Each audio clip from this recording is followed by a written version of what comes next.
Disney Cruisers, welcome back to the channel. I'm Ashley, and today I want to talk to you all about cruising on a Disney cruise without your kids.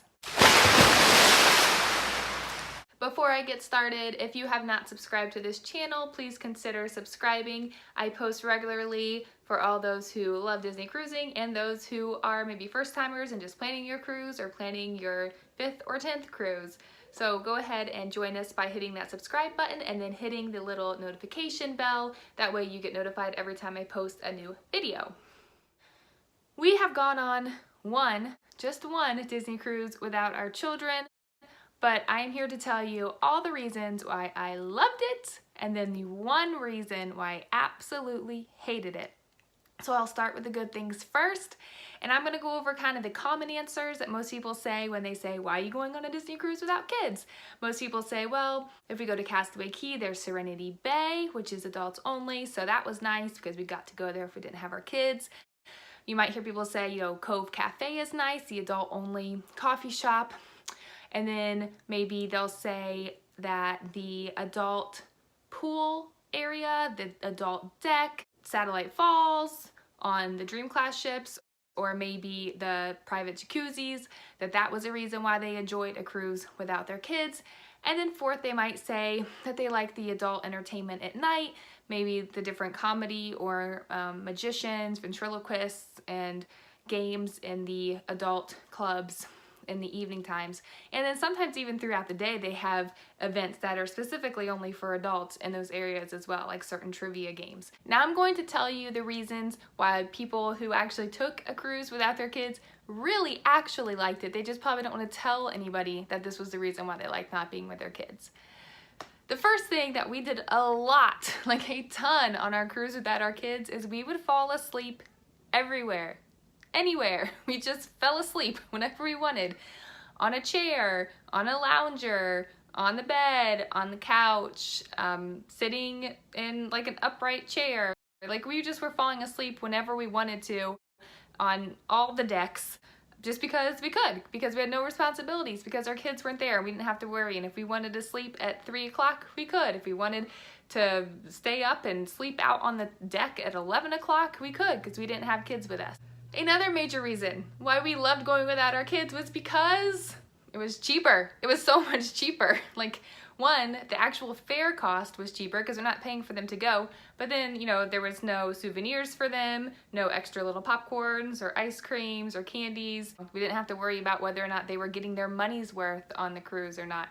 So it was really nice. It was cheaper. It was about almost $1,000 cheaper for us to go without them.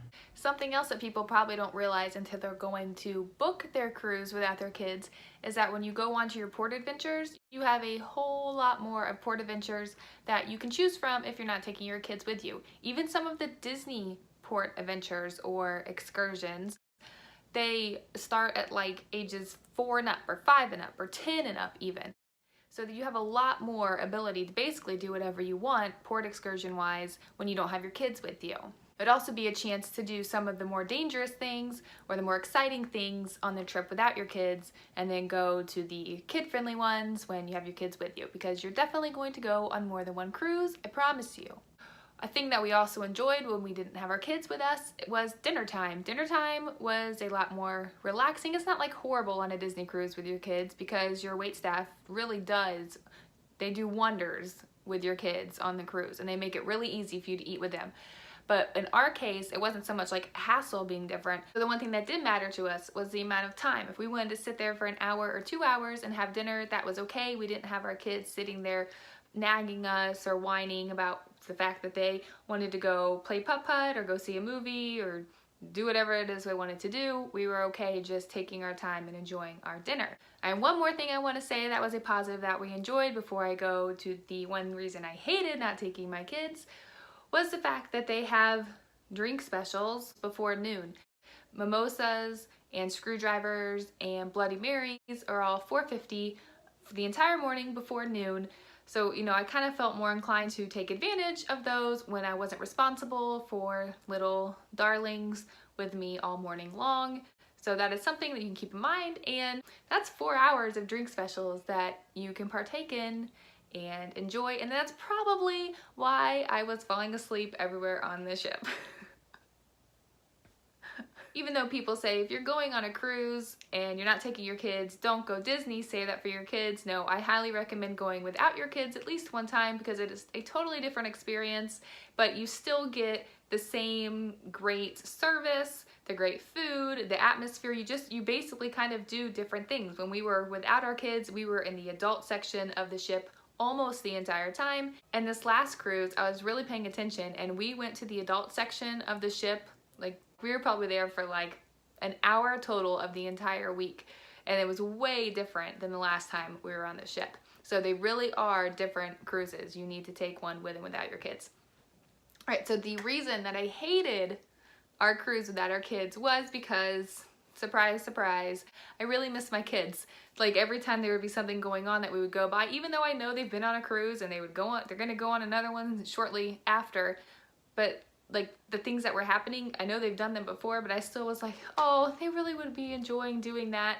You know, even though I know that, 6 months later they were gonna be, doing that same activity. But there was just a part of me that thought, oh, they would have liked that to happen, or that'd have been so cool if they would have been a part of that and got to see that and experience that. But it was okay because it was short-lived while I was on there, but I did miss them in the instances where I would just see something and I'd be like, oh, they would have loved that. But other than that, it was fabulous and I highly recommend it. Thanks everybody for watching, and I will see you real soon.